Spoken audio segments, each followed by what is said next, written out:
Hey, welcome back to STS. This is a show about the world of parkour. The two of us have both been practicing and coaching parkour for a long time. We've learned a lot of lessons through doing that, and we hope we bring you a unique perspective. In this week's episode, we talked about Rene's experience in Lisses and Evry, doing some parkour tourism. We talked about my thoughts around the Hal5 SPL European qualifier. We also talked about the Gizmo style battles that's coming up in a few months. And we finished up by talking about SPL's partnership with USPK and the Tempest West Coast qualifiers. Real quick before we get into today's talk, just a reminder that we don't put any ads on these episodes anymore. So if you want to help us out by getting the word out there, please share this episode with a friend. And without further ado, let's get into today's talk. And we're back together once again. Oh, that was the most awkward. You went with the outside hand. Yeah, well, I don't work. Well, because you're left-handed, you went left, I went right. I'm gonna have to edit in a replay of that. So Rene got back into town on Friday. Friday night, yeah. Friday night. It's Monday for context. Today is Monday, yeah. And so we're. This is our first STS together again in a few weeks now. Mm-hmm. So you got stuck in Paris. Yeah. Yeah, it kind of ruined the end of my trip. That sucks. Well, you were supposed to go back to England? Yeah. I had this whole thing planned where that was actually a big reason for extending my trip. I actually, in hindsight too, I wish I would have booked a couple more days in Leuven because I really enjoyed my last day in Leuven, and then I wanted another one, but I had already booked train tickets. So I loved Leuven, by the way. Yeah. It's such a cool little town. Yeah, it was really nice. Really great. We talked a little bit about that, I think, on... Did we touch on that about at all? How much I loved it? Well, just about the town in general, I think, when we were doing the cast with Dylan. Maybe we did, but I was super jet lagged, so my brain wasn't working very well. Yeah. So anyway, I was intending to go to Brighton because I know many parkour people live in Brighton now. Some of them I talk to somewhat frequently. And the main one went to Dubai that week. But I was like, hey, I booked a short visit with my friend Thomas in Paris. And I was like, I'm going to come back. And then that didn't happen because they had a strike. Train strike. Yeah.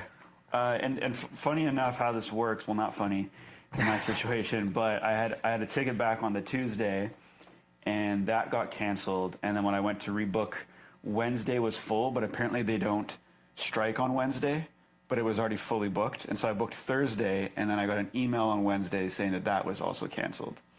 So it was like a total of 3. Wait, why don't they strike on Wednesday? I don't know, French. I'm tired. We'll strike tomorrow. Strike one day off, strike the next day. Okay, all right, I get it.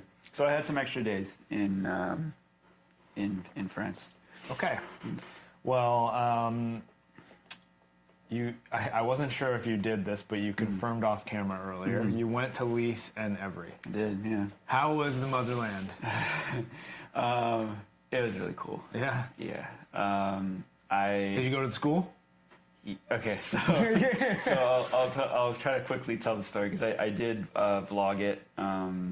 Didn't do a crazy amount of parkour because I was trying not to. I actually, as soon as I got to my first session in the UK, my jumper's knee started to go away. Ooh. So I was just doing a little bit, just not to push it too much. So I did manage to get some parkour on camera, but what happened is I got to. Met Thomas in Paris, the train station, and he was like, we're going to Lisses today. Oh, wow. Right away. And I'm so happy that he kind of forced me into that. But it was later in the day, so we didn't have a lot of time for that visit, a couple hours. And he assumed that I wanted to go to the Dame du Lac right away, so that's the first place we went to. Yeah. And it's sketchier than it looks. Yeah. The texture of it is weird. Okay. So it's like if you know how like sometimes in playgrounds they make boulder structures. Yep. It's exactly like that. Oh. So it's like I'm imagining there's rebar running through it, and then some sort of concrete mixture, and then there's like a facing that's artificial feeling, and it took me a while to just adjust to like trusting that, because I come off of like not doing much parkour for a couple weeks, and then we're just I'm trying to hit some of the classic little like passes that people do without like the massive drops, which is mostly what it is. But I did some of the classic moves, and then we were looking at climbing up, and there was just no way. It's like, I think it's super easy to climb up, like physically, but you have to trust the textures. It's not exactly like a ladder. Like there's slopers, there's chunks that have fallen off. That's terrifying. Yeah, it's definitely worse than I think it probably was in previous. Because you think about like some of the initial footage that we've all seen, and it's like 20 years old. Yeah. So we don't go to the top, but I do think by the time I was finished with that session, I started to get more familiar with how it felt, and I just thought like, oh, it makes sense that these guys were able to do these things on this, because you just start to trust it more, and you start to, it's like a spot, you revisit a spot a bunch of times. But alas, yeah, I pretty much wrote it off. Like as soon as we got there, I'm like, I'm not climbing to the top. There's no way. And then we went into the town. I think the school was fenced off, but we took a look at it. The only part of the town I really trained on was quad walls, is what it was written on the City Legends spot map that I had. I got yelled at by some locals. Hey, authentic experience right there. A guy came out and mentioned David Bell to us, and I don't know well, I guess it's appropriate for STS, but he basically said he was smoking with David Bell yesterday. Oh, wow. So does he still live in Lisse? This is what this guy said. Wow. I was training at Quad Walls. There was a really adorable little boy that was like, oh, parkour, yamakasi. So I came by and was like, hey. And then this guy walked by, and he's like, oh, you guys are doing parkour? He's like, I was just smoking with David yesterday. He still lives here. That's crazy. So, yeah, like chances are, I guess, if you go to Lisse, that you could potentially run into him, which would be, I'm sure, amazing for some. It'd be amazing for me. Like, let's be honest. It would be friggin' amazing if I had ran into him, that would have been cool. But he changed our lives. Yeah. Yeah. It would just be like thank you for the inspiration, you absolute tank. But he meant, yeah. So I didn't go to all the Lisse spots, but then that was the end of that trip. And then several days later, because of the extension, I thought that we were going to go back, and then it didn't line up. And then there was just one day where Thomas was like, you should go to Evry. And so I did. It was really expensive because I Ubered there and back. Oh. And then when I got there, it was soaking wet. It was a rainy day, and I was feeling like my best that day too. Dang. So basically, I have footage of me just like talking about the spots. Like I went up to Manpower. The thing they don't talk about with Manpower is getting onto the top of it is really sketchy. Yeah. You know what I'm talking? There's like a spiked fence that is over the. It was in the Modus Origins video. They kind of document that. Okay. And like Marks does the gap, but he's like, yeah, part of the reason I did the gap because I didn't want to climb back down. Yeah, and so I did it when it was wet, and I had all this stuff on me, and I was like, I got up to it, and I saw, with my backpack on, I climbed onto the spiked fence and looked up and looked down, and then I climbed back down, and for about 3 minutes there, I was like, I'm not going to do it. Yeah. And then I thought about it for a moment, and I said, it's probably, like, lesser people than me have gone up here. Yeah. It's probably not that bad. And I spent a lot of money to get here today because of the Uber, and the video just can't end. The video just can't end with me like, hey, I'm up here and I'm not gonna go up. You got that sunk cost fallacy. Yeah. Like, you spent all this money, you're in France. I can't just let this go to waste. Yeah. But it's good. That's it. There's a jump you can do, a really tiny jump you can do over if it's dry, but because it's not dry, I couldn't do it. And yeah, sure enough, like once you get, there's an overhang, you can pull yourself up. Dangling back down really sucked because you're dangling down and to this spiked fence, and then there's a massive drop, and you're just, yeah. But it really wasn't that difficult to do. It's just really scary. Yeah, it was just. But that's like so much of what parkour is, right? It's Yeah. like you're like scared, you're terrified of doing something, and then when you do it, you're like, that wasn't that bad. Yeah, this was also like part of the theme of this trip, and I'm really motivated coming back from it too. Was spending some time in Brighton with a couple of locals. So we got like so many. We got Scruffy Boys, we got Fifth Unit, we got Pariah Clan, you got Store. That's all in Brighton. Some of them are outside of Brighton too, but members of each team. And so training with some of the first few that I mentioned there. And just seeing how kind of like their sessions go, where the second day I was out training with some guys from Fifth Unit and with Jay Batrick, and they're just like, oh, we're gonna go check out this roof gap around the corner, and yeah, it's just kind of like part of their sessions. I think is probably not every session hitting a roof gap, but there's clearly a focus on that mental push, and I think just across the board from the guys that I ran into, they all are versed in that type of movement where it's like, yeah, we're gonna go hit roof gaps. Whereas I was with Holden, and he acknowledged to me that like one of the ones they were looking at, he wanted to do it, and then he's like, oh no, I'm too scared right now. And mind you, he hasn't been training for like a couple months because of Jumper's knee, but just kind of acknowledging like, okay, they're on a different level when it comes to this, and it's kind of normal. And so that just kind of became like a theme of that trip, but also, you know, I talked about, I think with just training in general lately with lifting and like committing to lifts and committing to things where I've just had this thing where it's like, no, I have to commit to stuff. Yeah. There was a jump on the Dame de Lac to the slanty thing that I did like standing, and for a moment wasn't going to do it, and then was like, no, I have to commit to this. And then that was the same thing with like... Is that the one that's like... It's like a square hole. Yeah. So like, oh, you're jumping over the square hole? No, you jump from, like, the thing that you jump from is attached to the square hole. Oh, this is so hard to explain on a talk, but okay. Anyways, Okay. there's like a tic-tac you can do over to it, and I think the tic-tac is like easier, but you have to trust the surface to tic-tac to it. Oh, okay, I know what you're talking about. Yeah, I just did it as a standing jump because it was like... Oh, I know exactly. Yeah. Like the one David Bell does the little like Yep. 270 or 360 tack or whatever. Exactly. I love that. Like, I want to do that one. Yeah. Well, I definitely want to go back, so we got it. But yeah, that was one of the final challenges, I guess, for myself, was getting up to the manpower by myself in the rain with all this gear, and like, no, I have to go up here. I have to go up to this. I'm not going to do the jump, obviously, but I have to go up here and climb on this sketchy thing to take a look. And that was just kind of the thing of like, okay, I'm committing to things. I'm not letting myself.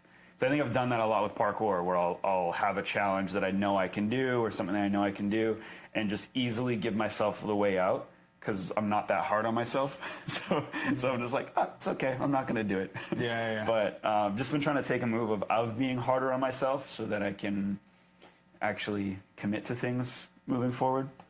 So yeah, that was the theme. That was part of it. And yeah, I played Parkour Tourist. Got all that done. But anyways, before all that, we had our event in Belgium. And yeah. I had an opportunity to tell everyone how I felt about it last week, but you didn't get your opportunity to really give your breakdown yet. So, oh wow, I am curious to say, a couple of weeks removed now, what kind of sticks out to you? I'm blown away by how many people showed up to it. That's kind of like the number one thing, is like over 15 countries represented. including people coming as far as Brazil, Yeah. which is Yeah, it was- crazy. It's a European qualifier and people Yeah. coming from Brazil. And then, You would think the American qualifiers would be closer for them. well, we didn't announce it until after, so I understand why they might have, but also I'm sure it was like just a good experience for them to travel. Wow, yeah. Over 15 countries represented. Obviously, it's Europe, so it's like everything is way closer together. But again, like Brazil, Israel, like people from Poland, pretty much almost the entirety of Western Europe came, which is super cool. Yeah, I'm like humbled by the response. It's like an insane amount of people. And I mean, we had a high level. There was really like talented athletes who came through in both the men's and women's divisions. Yeah, I'm just like, that's the main takeaway I had. I think something that you said was that the Americans are better at speed. I did say that, yeah. I disagree. Ooh, okay. I'm not convinced yet. We'll see at SPL2. We'll have to see. Yeah. So I think when I say that, I don't necessarily mean the best versus the best, but I think overall there are more, and I think it just comes down to training focus. Because what we did see were a lot of fairly, I'll say, big name athletes compete in speed and not do particularly well. Okay, I will agree with this addendum, which is that there's, and I think you alluded to this in the last episode with Holden, was that there's speed course competition happening in North America, and I think it's largely not happening in Europe. Oh, yeah. And so, and outside of fit. Yeah, I mean, there are some. There's like Speed Style, and also the, I think Own the Spot does like an outdoor one. Yeah. Yep. But it's not as, it doesn't look like a very difficult And there course. was, what's the one, what was it? I thought it was in the Netherlands as well with commit free run, but I might be mistaken. It was another like tandem run one. Do you know the one I'm talking about? Not Hop the Block, because that's Hop the Block. Oh, okay. Where was Hop the Block? I think Don't ask me. Okay. European geography, you know. Hop the Block was also another speed course competition, but I think in general, like it's actually pretty rare to have a speed course competition. The exception is obviously Project Underground has been running in the UK for I guess this is the 10th one that they're coming up on. So yeah, I think you're right. Like it's just not that common for people to practice parkour speed courses, and the on the spot one doesn't come off to me as being like a particularly. It's an outdoor speed course competition, but it's almost like, oh, I'm going to do this one for fun. You know, it's not like the way that American or like North American speed course competition has developed over the last decade, where it's decade plus. Yeah. So where it's, you know, you're going to a competition specific. It's not a jam. It's a competition. Yeah. And Also you're trying classes too. Like there's more gyms that, I'm not going to say like more gyms in general, but more gyms that probably have a speed course class taking place. And then you can name like Parkour Visions, not so much now maybe, but back in the day had a lot of speed course classes that brought up guys like Justin Sweeney, Apex Movement. All of their gyms do speed course classes. And so you get like the Rob Shills, the Michael Slagers, the Seth Wings. Keep going. No, I agree. Okay, so I'll agree with that general sentiment. But yes, the best versus the best, I'm like, I was very impressed with the top finishers at Hal5. Just talking about Tanguy and Javier. Yeah, and even Ramon. Who was, was Ramon third? Yeah. Okay. Yeah. So. I still don't know. Ramon Tamerman.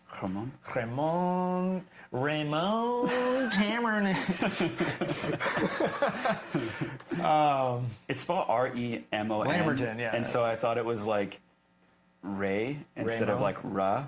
Ramon, and then, but I think it is more of like a, Ramon. I think it's just a quick vowel placement, or like non-vowel placement, like you skip the vowel. Yeah, it's vowel. That's kind of how he said it back to me, but okay, well, anyways. whatever. Yeah. He's dope, and apparently only like 18 years old. Really? Yeah. Yeah. He's a big boy. Yeah. Anyway, yeah, those the top 3 finishers in speed were excellent. So I'm curious to see how they do at SPL 2 against some of the top American talent. Well, also on the women's side too, we have Miranda Tibbling, who made it through, and yeah, like she's kind of maybe the only one who I think would be like a top competitor in women's. Yeah, it's a shame that Lola got hurt during skill because she was doing very well in speed. She's looking good. She's also really short. Yeah, and Miranda's really tall, Yeah. so it's like this Yeah. really. I wanted to see the podium, you know. Yeah. Maybe another. Yeah, I time think for what Lola has going for her is like really sound parkour technique, and then also really good sen. Like she did that gap jump in the first course, that was really cool. That was super cool. That Nobody other else did. women were touching. So it's definitely things I think she could capitalize on if she gets. I also watched the footage, and I was I was looking through the footage, and like day 1, she's like going for a swing challenge and like rotating her ankle. Oh. Like, yeah, look at my foot, but she's like rotating her ankle like this. So it's like that was bugging her from the start of the comp. Yeah, and then just like that one skill challenge just Yeah. made it worse. Bummer. Yeah, I mean, like in terms of speed, those 2 were really stand out for me and for women. The men, obviously, the top 3 were incredible, and I think you are right. There's a lower level outside of that tier of the top 3 regarding, when it comes to the men, because there's just probably not as much speed course practice happening in Europe. What did I want to talk about? Skill? Should we talk about skill now? Because I haven't talked about skill. Oliver Thorpe.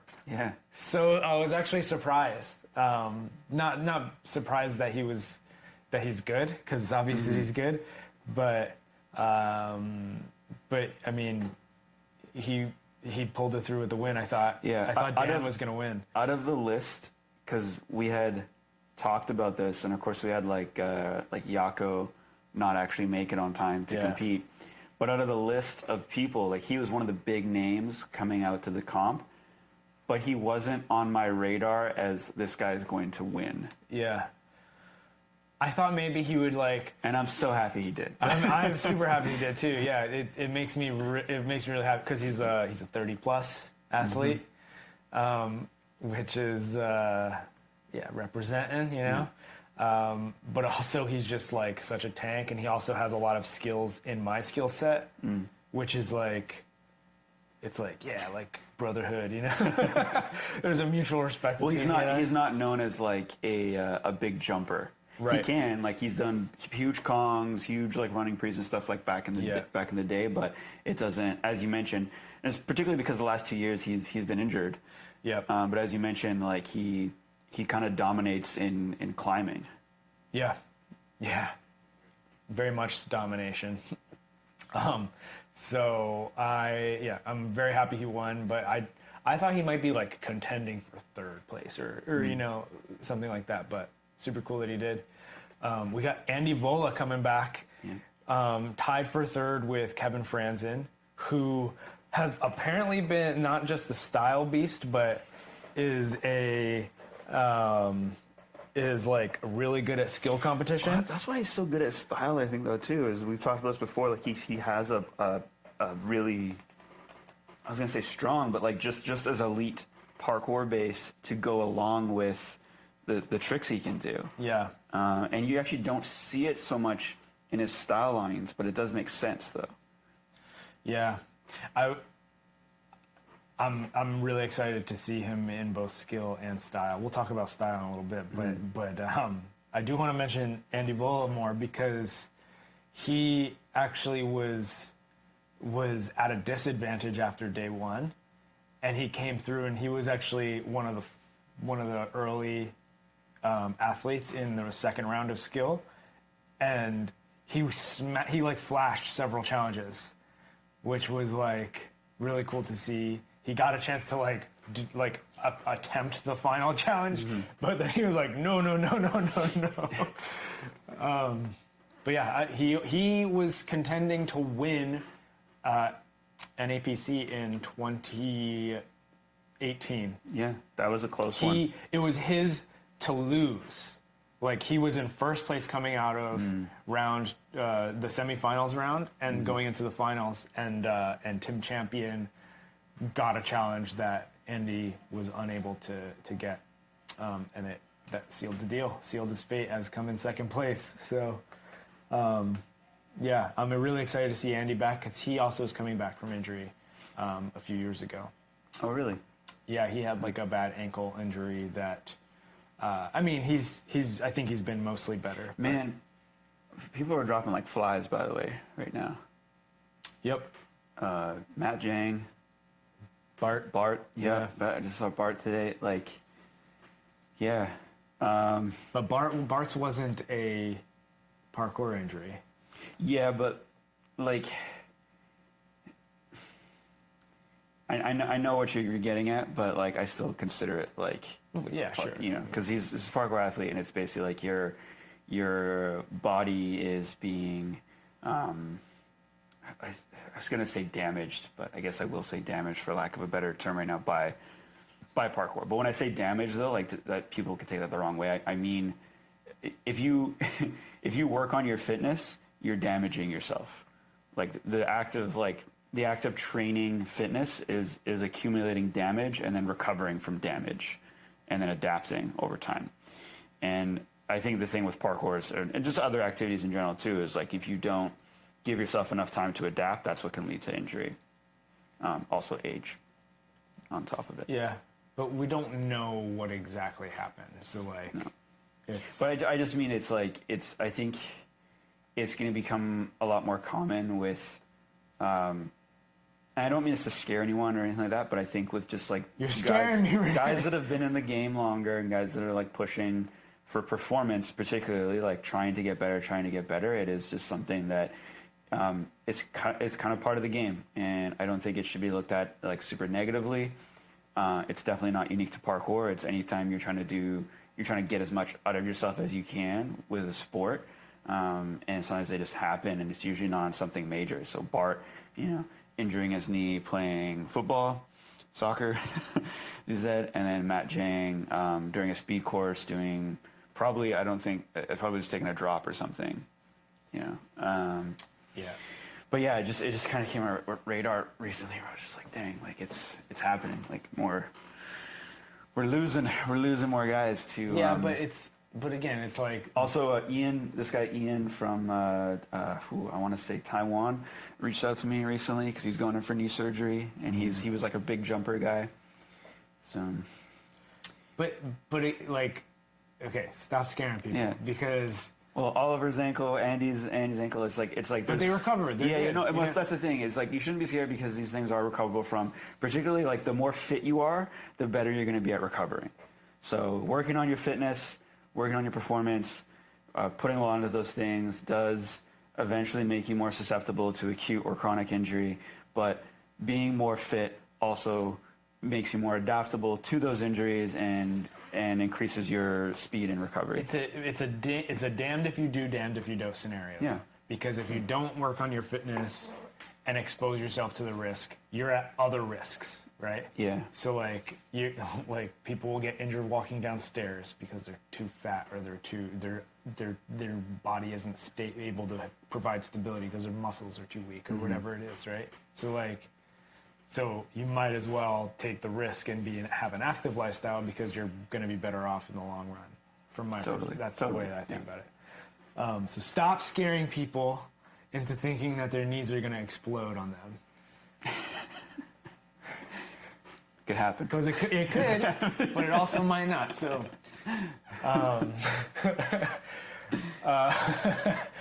yeah. Anyway, so wait, what were we talking about? We were talking about skill. Bola. Okay. We were talking about, I clapped. It's kind of a loud clap. So, Andy Bola, very excited that he's coming back because he did so well in 2018, and then we lost him in 2019, and we haven't seen him compete until now. It was 2018. Yep. Crazy.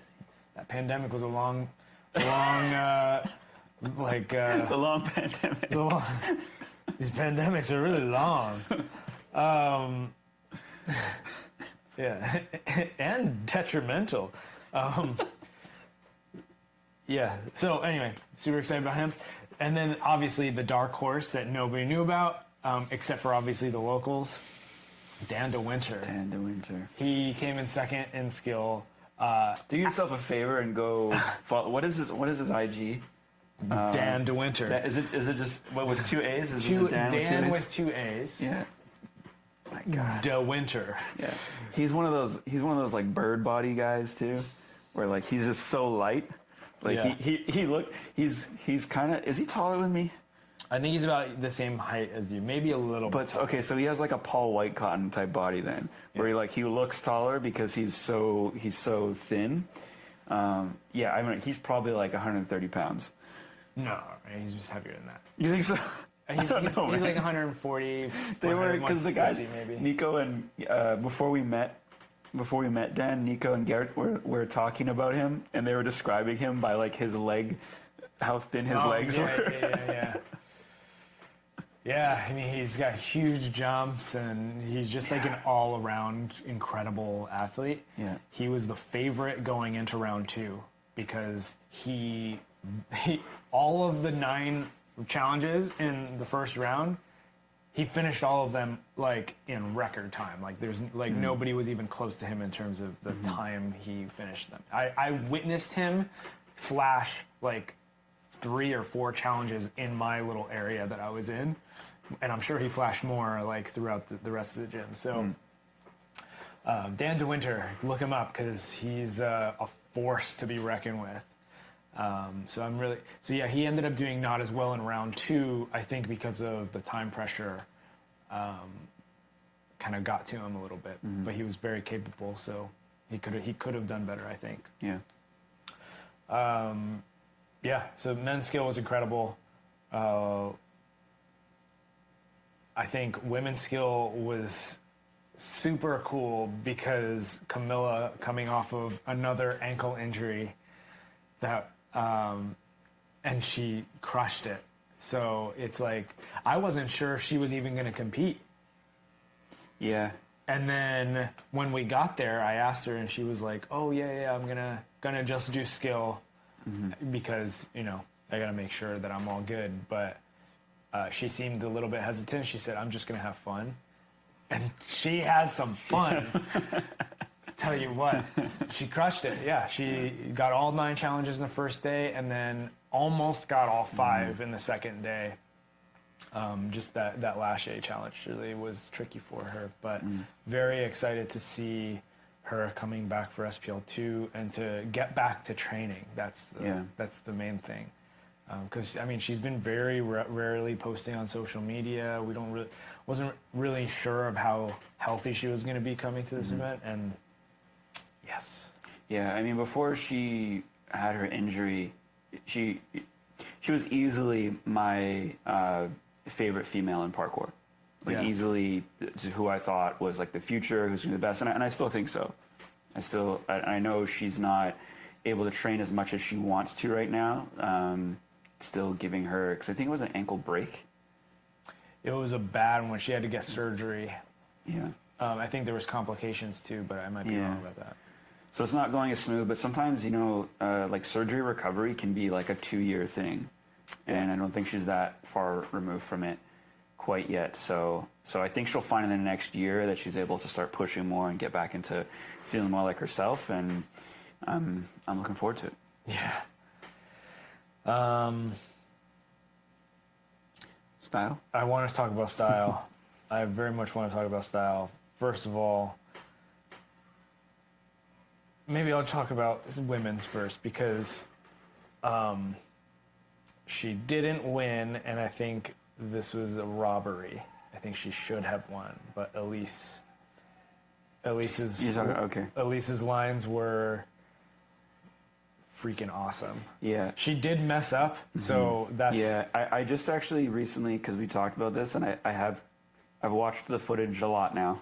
Yeah. And I don't think it was wrong. I do think actually Noah did enough to get the win, and I can see where you're thinking there, but it comes down to, because both of them had slip-ups, which was actually a theme with this style comp in general, was a lot of people were going big and then having slip-ups, like failing whatever their biggest trick in their line was, like basically landing on the side of their butt. And so what happens like at the end of Elise's first run is she does, I think,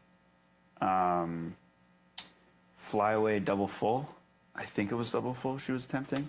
Yeah, I think that she started with that. Yeah, and she peels out onto her side.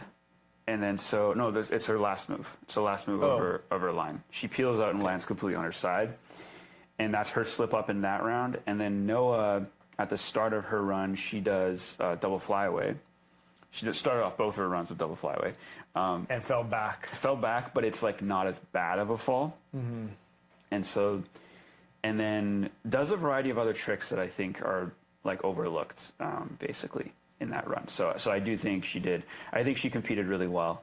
Noah. Yeah. I think Noah competed really well, and I think she wasn't on point. It's weird because I keep going back to like that 2018 clip of her stomping a double flyaway here, and then seeing her. That was her big trick. Yeah, and she still continues to throw it in competitions all the time, but doesn't seem to have it as dialed. She keeps over-rotating it a bit. Yeah, and so that happened on both of her lines, but then, she managed to just be clean with the other stuff, whereas Elise had another fall on her second line as well. She does like a slant gainer, like on floor, and then falls off to her side on it. So I think without the two slip-ups, I definitely like appreciated Elise's line creation way more, and so that can wave me a bit. But the difficulty, especially in line 2, the difficulty of the moves that she did, the flyaway to step vault, super clean, super well done. She did lache to side pre. She kind of stumbled a little bit, and then she went into a cork. That was all like super high difficulty, great obstacle interaction involved in that, and just like cool moves in general, and just like good line creation. I mean, Noah's like, she just did double flyaway and then like a couple other flips. It wasn't like double flyaway, palm flip, and then she just pop up. She does like another gainer, and then I think she finishes with like an A twist or something. Yeah, it's like, that's, if I'm gonna choose between two, let's say like perfectly executed 2 runs, Elise wins every time. Yeah. In both first day and second day. Whereas like if Noah landed things a little bit cleaner, I don't think that's enough to edge Elise's runs, because both of them had mistakes in both runs, right? So, yeah. This is the thing about style, is like it's always going to be subjective. I don't care how many times you think that judging needs to be overhauled to make it more objective, because that doesn't work, as we have seen with Fig. It clearly doesn't work. So it's probably the worst example you could give, but not that I disagree with you. Yeah, but in other sports, that are this much like, where there's so much progression happening, and there's always like new moves that are happening, and skiing is the best example. Skiing and snowboarding, they don't have objective criteria. It's overall impression all the way through, and the judges have to just kind of give their perspective on the the way the lines or the runs went. Mm-hmm. And it's always going to be subjective. Argue with me in the comments. I don't Yeah. care. But this is the way I feel about it. And Noah versus Elise, I think you could have one opinion versus another. One person thinking Noah won, one person thinking Elise won. And in this case, I fall on the side of Elise. But right now, you're talking about Noah has probably deserved the win. So the fact that that's first place and second place makes sense. Yeah. Yeah. Yeah. So, but this is the great thing about style is we can have these debates and we can have these arguments, and it means we care about the outcome. Yeah. Well, and I think, and we'll probably get into this on the men's side in just a minute here, but I think with sports like this too, it is really up to the performer to just make it undeniable. And what I would say is that I think if I had put in performances like Noah and Elise, where Elise had very ambitious ideas and didn't quite execute, Noah as well had ambitious ideas but executed like a little bit better, you should be kind of happy with a coin toss. Yeah. You know, Yeah. on either side of it. And I think, yeah, and I think it goes when I look at the results of a lot of other competitions as well, when it comes to style, when it's left up more to a like overall impression, as the judging format is, you have to be making it undeniable if you're if you really think, you know, if that's really the case you're making, because otherwise it's going to be so close. And then going to rubrics, as you said, and going to like trying to break down the scores doesn't really solve the problem, because you have to weight things a certain way. It also, I think that just to quickly wrap this up too, the time factor. I don't think people realize that if we're trying to be entertaining and we're trying to have like a competition that runs neatly, the more you have to go to like point scoring and like reviewing footage, as you know, sometimes people give that as the option too, the longer it's going to take. Yeah. And so, you know, we're pushing for shorter lines, so it's less to look at, and then judges being able to make a quick decision. Yeah. And the judges we had, I think they did a great job. They really took our criteria to heart, and after every line they discussed like what was done in the line, and they were able to kind of like come up with a score in a reasonable amount of time. I thought that they did a fantastic job. Yeah, it was smooth. Yeah. And I may have disagreed with them with one result, but I think for the most part, the right people were in the right spots on the podiums. So we'll move on to talking about men, because we're seeing something happen in the sport where I don't think there's anybody else that has gotten the attention that Ellis has gotten, as quickly becoming the greatest of all time in at least pushing the development of extremely highly difficult style moves. So Ellis Torhall came in first place, but going into that competition, I think he's the favorite. There's no, like, everybody's like, I have to be here for Ellis's run, you know, like I have to witness greatness in real time, because it's greatness. I think going into SPL 2, Ed is the returning champion, but Ellis is going to be the favorite. Yeah. Right. Yeah. Well, everyone's already, any competition Ellis is going to, people are already saying, you know, he's going to win. He's the win. Yeah. So in sport, I love witnessing greatness, and I think this is something that we're witnessing in real time. In this generation, and he's only 18, right? So he's only getting better. He did I believe to be 2 world's first on hard ground, and which also means for world's first in competition. So the Lachey switch into, do we call it a Kong gainer at that point? I think it's a Kong gainer. Yeah, because it's not a cast. Yeah. So Lachey switch Kong gainer. I hadn't seen it before, and then you were like, no, like Jared Nahulu.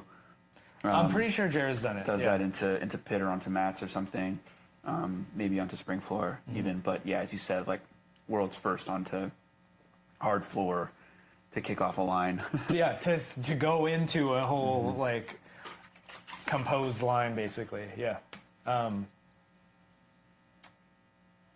Incredible and flawlessly executed pretty much both runs. Yeah. So I don't have anything else to say other than I think we're witnessing greatness in real time, and this is super cool to be a part of. Second place, Kevin Franzen. The one thing I want to talk about with the difference between Franzen and Ellis is Franzen has very artfully composed lines, whereas Ellis has just crazy high difficulty lines, where if I think you blended these two athletes together, you'd have the perfect athlete. I'd like to see Ellis get a coach. I don't know who it would be. I know him and who we'll talk about probably in a moment here, Marcus Nilsson. I didn't know there was that friendship because they were together the whole competition. They came together and they there were some great moments just like watching the two of them interact. I think they actually made a vlog of the event, cool. but it's in Swedish. So. Well. Maybe they got subtitles. But I think him and I talked about this actually last week the other week a bit with Holden about like coaches. Maybe I didn't talk about an STS. I had a conversation with Rene Dambley about it at the event, but where we see basically you have Elise and you have Noah and you have Tanguy had coaches. Those three athletes had coaches. No one else had coaches. And I think it's something that actually should start to happen more in parkour competitions because I think a lot of athletes need it. We make criticisms about some speed course choices and stuff like that. That'll like Tanguy not only is just this like wired, young, like powerful athlete, but he's also got a second brain out there. Yeah, that during practice is taking videos and then they get to go back and review it. And I'm not saying that's wrong or cheating. I think it's excellent, and I think it's definitely adding to his success. And I would say the same for Noah, and I would say the same for Elise as well. Is you have like separate brain out there, you have a separate emotional support system. Another pair of eyes to see the course and analyze it. I think it's a smart move to have somebody else helping you along, at least providing feedback, or at the very least recording you, so that you could analyze your footage and have a good idea of like how to perform it better, or to see if you need to change anything. But I mean, Alice could potentially benefit from having a coach, but he hasn't demonstrated a need for one yet, I think his style of putting together lines is very much the same as Max Antle, where it's like, okay, I have some insane stuff I can do in succession. How do I put this together, you know? Versus, like, Franzen was even talking to me about, like, oh, I want to do something unique that can only be done in this gym or only in this space, And that's a beautiful way of looking at a line, and I think that's what I like. I think Franzen is the best right now at line composition. The one thing that he's missing is, and he's capable of it, but he's missing high difficulty moves. Like he's able to do Randys and like crazy like front twisting moves, which we saw a little bit of with his like lache 180 to punch front half. But even that's not like crazy high level. Not enough high impression moments. There's just a lot of really uniqueness and a lot of and it results in a really cool line. But I think well-deserved second place. But I think there's a bit of contention for third place. I think it actually should have been a full Swede podium. Yeah, with Marcus. I think Marcus should have taken third over Shirai. Shirai's runs were he did like really like cool moves and really stylish moves, but a lot of it was a bit disconnected. And in the second line, he actually bailed a double Kong, or like a single hand double Kong, which was a cool move to include. And he had a otherwise really good run, but a bail. I felt like he wasn't docked enough for the bail. But I'm happy, I'm happy with, again, a coin flip between Marcus and Shirai. Yeah. But I just happened to lean a little bit more on the side that Marcus should have been to third place. Yeah, I agree. Particularly after I have the luxury of reviewing all the footage right now. And actually a funny thing about it is I've pulled out, because putting together a highlight video, and I've pulled out a bunch of clips of Shirai. And this is, I don't, okay, I'm just going to say it because I can't think of how to say it. I'm struggling to find a clip where I'm like, this was a highlight of the competition from his 2 runs, whereas I have 2 clips of Marcus. Yeah. Oh, wow, such big impression of, impactful moments. I will say I did find something from Shirai. It just comes down to, he had some really cool ideas that just didn't get executed. But what I'm thinking is that maybe in real time, the judges saw that he executed them well. Whereas again, I have the luxury of going back in the footage and be like, oh, wait a second, there's a little extra hop there, a little extra, Anyway, I think we want to talk about Marcus. So. Such high impact moves. Yeah. Like another unknown, by the way, Marcus Nilsson. Go find him on IG. You'll be blown away. Yeah, he.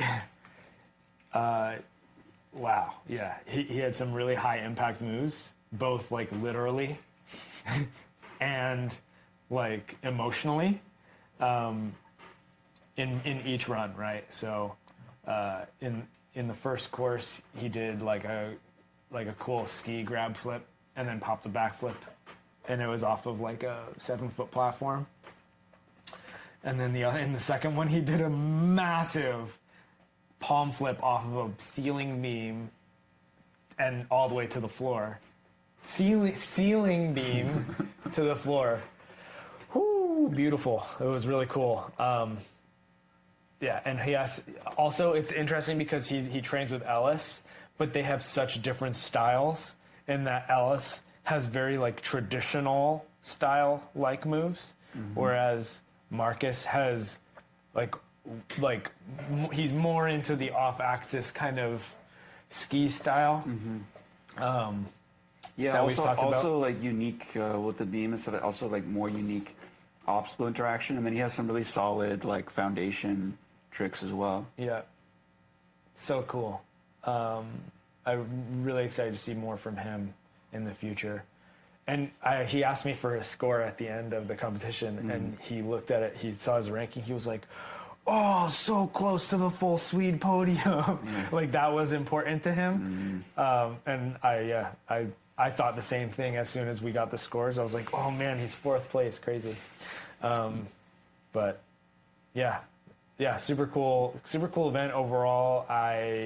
It was long days because we had so many athletes, but my overall impression of it was that I can't believe so many athletes from so many different countries came out to participate in the event, which is kind of a testament to the SPL's brand power, which I didn't think was going to be that strong in Europe.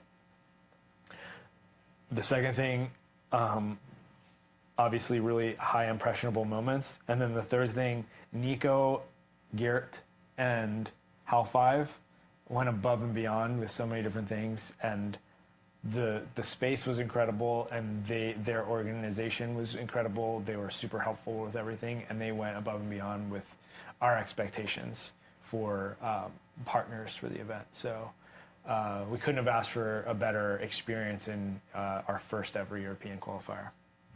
So that's my takeaway. Yeah. All right, we had some other stuff we were going to talk about today. Yeah. Okay. So yeah, where do you want to go with this? So Well, I think one of the we do have some more SPL stuff, but Okay. I don't know if we want to touch on some of the other stuff first because we'll just maybe plug that at the end. yeah, I think so. Okay, so you wanted to bring up another event that's happening in Europe. Yeah, Matt McCreary's event, which is oh boy, Gizmo's Battles or Gizmo's what is it called? I think it's called What is the official name? Gizmo Battles, Yeah. which is Sorry, Matt. We're totally unprepared to talk about this. is it a battle? It's a style competition. Yeah. It's a unique style competition that is focused more on I'm gonna try to get this right. creativity and kind of line development, which is really cool. Like spot interaction. And I think that fits with Matt McCreary's whole style, Yeah. which is this, Gizmo style battles. I had it correct. yeah, cool. Gizmo 1v1 battle tournament representing creativity, spot interaction, and flavor. flavor, Ice cream yeah. cone. So what I love about it is the whole like spot interaction thing, which is something we've been trying to push for and use in our style formats for SPL. Since for a very long time, actually, we've been really pushing. We've called it obstacle interaction or structure interaction. But yeah, it's like that's the thing that makes parkour unique in that you could do a backflip on flat ground. But other sports can do backflips on flat ground, including gymnastics and cheerleading and tricking and. But the unique thing that makes the unique thing about parkour is that we interact with spots. So instead of a backflip on flat ground, you could do a backflip on a beam on like a structure, like a wall, or you could do a backflip off of a bar, or you could do a backflip off of I don't know. Like you could do a slanted backflip by touching a wall. I don't know. Like that's the cool thing about parkour is like the interaction with the spot. So. Gizmo Battles. What are you thinking? What do you think about this? So I brought up the judging criteria here, and so we have spot interaction, overall creativity, composition, and overall flavor and impression. So not once here does it mention difficulty, right? which I think was the difference he was trying to make is somewhat of a nice. Sure, y'all can hear that. Excuse me. That is definitely a concrete drill in the building right now. That is what that is. That is a familiar sound to me. That's the crazy thing about concrete drills is that like it could be the furthest point away in the building and you could still hear it all throughout the building. All right. Well, it is past. I'm sure we heard it more than also these mics picked up. But anyways, okay. So no mention of difficulty in here, and I think that was kind of something he was shooting for. Was just a competition where it's more about the creation, doing like rare tricks, obstacle interaction, and less about like what you can't like it can't just be about throwing a swing cast like dub. Yeah. Well, it's what you said about Franzen, right? Is Franzen was like, I want to do something unique that can only be done here, and that's I think exactly what.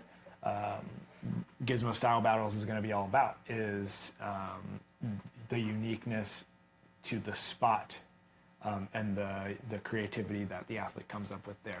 That sounds really cool. It sounds like a really great event. So big ups to Matt for ideating this this event.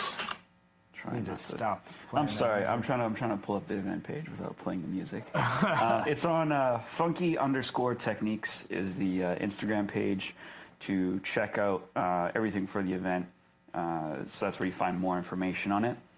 And yeah, I think it's we're gonna probably get into this in the weeks to come. But there's a lot of different parkour events starting to occur. Right now, so it's no longer like the ABCs of a jam, you know, where you're just going to a jam to meet up with people. And I think one of the things that we started to see over the years with jams was like, okay, there's workshops. Say, okay, so we got jams plus workshop, we got jam plus competition, but now we're starting to see, to take a word from this, different flavors of of things happening. Of get-togethers, right? Of Yeah, gatherings. yeah. I think it's really cool. I mean, obviously, we branched out from jams a while ago with competition, right? And sometimes there's competitions in jams, but I think we're like you're saying is we're getting more different types of events. So in this case, this isn't just like a traditional competition. This is a alternative competition, and potentially favoring athletes that may not go to a traditional competition or do well in a traditional competition. But there's also, other types of events like we don't have to name them all, but Kippa's Jam, which is a bit different. Discourse, which is more of almost like an art gathering, and I think there's a lot of focus. And I mentioned this earlier to you off camera, but I think there's a lot of focus for the younger generation to really adopt the arts as part of the identity of parkour. So a lot of emphasis on photography and music and the integration of all these things with parkour, which is it's cool because it results in really different events happening and different experiences that you could have, instead of just like, hey, everybody meet at noon at the university to do parkour for 3 hours and then go have a barbecue. It's we're gonna have this whole like art show, or we're gonna have like live music, or we're gonna have like you're gonna have to like find challenges at spots like what's it called, scavenger hunt. That's the Scavington hunt. Or we're gonna do a creativity battle, or and this is, I think we're seeing another almost renaissance in parkour with a different take and like a different experience for people who come into the sport. I mean, even PKBC has changed, right? Yeah, it used to be meet at the university at noon and then we'll have a barbecue after. But now it's like, oh, like let's do this bike tour, or let's, there's different experiences that have cropped up, because it's, in 2007, it was a different time than it is in 2023. Yeah. And so there's a lot of growth that's happened over the years. Yeah. And I think, like we've already said here, but just to restate it, I think it's great too that there's competitive events that shine a light on performers in parkour who don't really fit into the box of classic competition. And it's something that actually I would like to see grow bigger than jams also. As much as like we're on the side of what we're promoting through sport parkour, which is like the sportification of parkour, and a lot of it is always going to be about scale as well. Like we want to see the big jumps, we want to see the big moves, because it looks great on camera. It's really easy to engage outside audiences into as well. But I like other competition formats. I don't, in the past I haven't enjoyed when people just kind of borrow what we're doing and have it as their own. I like when people are doing things that are different, because that's also very anti-gymnastics. It's very anti-national sports organization. It's very anti-bureaucracy. It's screw all that. We're going to go and do our own different things. And I like the idea of a future where you have streaming services or YouTube channels or whatever, where there's a lot of different highly viewed events happening. And this is something that I brought up in the past with like cooking. So going way on the other side, like nothing to do with sports or like parkour, but I think about cooking and like the amount of different reality TV shows and competitions around cooking that you can do. You can be a baker, you can be on Top Chef, you can be on Iron Chef, you can be on Chopped. There's all these different like variations of cooking shows, and this is kind of what I want for parkour, is just like different takes on ways to compete or just showcase performers in parkour. Yeah, I watched a crazy one that was like, you're like on there's like a group of chefs on 3 different levels, and there's like the high level kitchen, the medium level kitchen, and then like the basement. Yeah. And it's like there's like a descending platform where like all these ingredients are on it, and there's like really great ingredients and really trash ingredients. And so as it descends, the top like level kitchen gets to grab all the good ingredients, and then it goes lower and lower and lower until it gets to the basement, and you have whatever's left over. And so like then each team is like competing to like try to climb to the top, and they have like different chef coaches. Anyway, it was like a crazy chaotic show, but it was like another example of like, I can't believe they've come up with a new concept for competing. Different flavor, man. That's the thing. More flavors in parkour, more flavors of competition. Yeah, love it. I don't think it has to be, because I think too, the other thing too is people will complain too. They'll be like, oh, SPL should be more like this. You know what? SPL is not going to be more like what you want it to be. It's going to be more of what we want it to be. That's not to say that we aren't open to feedback. We definitely are, but and the thing is, we're always changing it. Yeah. We've made innovations throughout a decade of designing competition, and even between last year and this year, we've changed things. Yeah. But having said that, there's not going to be a major difference. There's not going to be a change to, like, oh, like this kind of athlete can't get through. It's like, yeah, there might be some little tweaks to improve on that, but nothing, no big overhaul, right? And so, like, if you're someone that wants a big overhaul, please do your own event, do your own competition. Start small. We've been doing it for 10 years, more than 10 years, because before NAPC, the whole like format got developed off of like small competitions we were doing locally until we made the move to try to do something international. So more events like Gizmo style battles, where you're starting off, and hopefully they just stay consistent. Hopefully Matt stays consistent. Whatever turnout he gets this year, does it again the next year, does it again the next year. Eventually, if you stay consistent, it will grow, and people will come out, and it'll be a bigger thing. And then we'll be talking about not just like the big ones like Art of Motion and SPL and Kings of the Concrete. We'll be talking about who's going to win this year's Gizmo style battles, who's going to win, whatever else the next one is. Yeah, agreed. There's also other ways to do like skill competitions too, Yeah. There's so much other ways you can put parkour on a performance stage. Well, like other events like Own the Spot, or Kippa's Street Jam, or like Big Wall Open, right? Yeah. Other examples of competitions that are involved in even video competitions, like different, what are they called? What are video competitions called? Film festivals. Yeah, film festivals happening.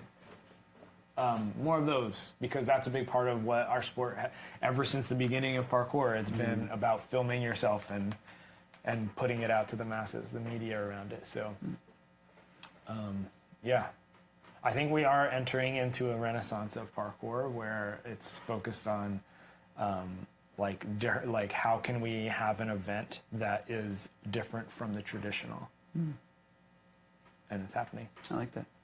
It's great. Yeah. Speaking of events. Well, yeah, we do have some stuff we got to close on, and then we got to go work out. Oh, yes. Okay.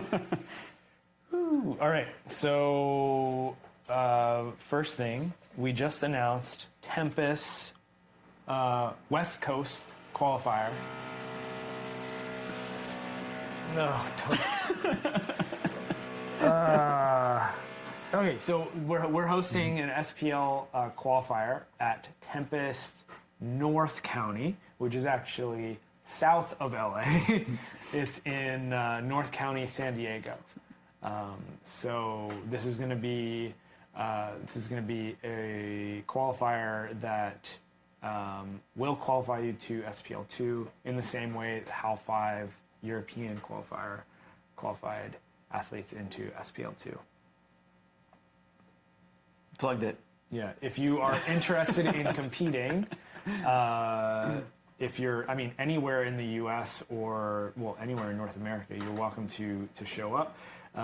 Please go and pre-register online at sportparkourleague.com. You can find more information about the event there and when it is. It's in May, kind of end of May. So May 20th. May 20th. There we go. Yeah. As you said, pre-register, I just remember we were talking about, let's give them an opportunity to prove you wrong. Americans pre-register for something, don't show up day of. You can still show up day of. Please don't, be discouraged from coming. But the Europeans really turned out early by pre-registering. We were absolutely blown away by how much they had it together. So. We've run a number of events in North America where we have no idea how many people are actually going to show up. And then when people show up, it's like on the day of, and then everybody's like buying their registration like at the door. And it makes it a massive headache for us to then come up with a schedule and get everything done on time so we can have a smooth event, because all of a sudden, even like 10, 15, 20 people more show up than we were expecting in each category. So the Europeans did this well ahead of time. They pre-registered. We knew exactly who was showing up. A few people came in and registered on the day of, but that was a pretty small number relative to the actual numbers who showed up or pre-registered online. So prove us wrong. If the Europeans got the Americans beat on pre-registration, then we gotta do something. North Americans, we gotta do better.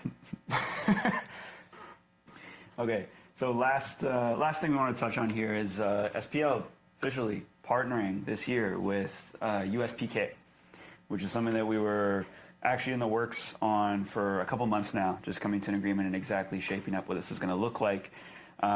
So part of it is that we are going to be going and running and bringing SPL's format to the national, which is the culmination of, I believe, over 30 feeder events, I guess we can call them, in the U.S.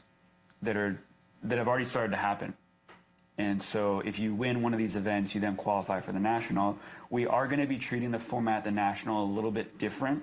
So it won't be exactly the same format as the qualifiers. We're going to be tweaking our rounds a bit to make it feel a bit different. And so from that event, it will also be a qualifier to SPL2.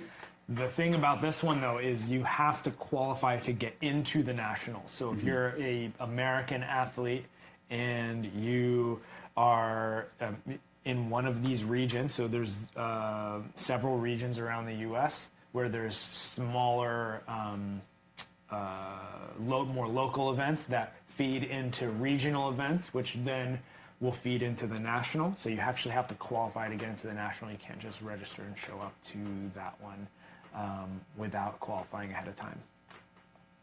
But it's exciting because this is a big partnership and step forward in our sport in general, but in the U.S. in particular, because we're partnering with USPK Association, which is trying to be the national governing body for U.S. For parkour in the USA. Yeah, and one of the things I guess we can quickly just kind of go over the points here too of what this means, because one of the things you mentioned there, just as they're trying to be the official national sports organization, there are other existing entities that are kind of fighting for that bid, and one of them is gymnastics, right? And so part of this partnership is us as SPL, we cannot do anything against FIG. We almost like see ourselves more as like entertainers, as like trying to enter into the entertainment business, as it were, for parkour, and eventually hopefully getting sponsors and broadcast deals to bring us onto a bigger platform. But USPK is doing all the work from like, we'll say like the ground up in terms of like the grassroots side of things to actually be the like official not-for-profit.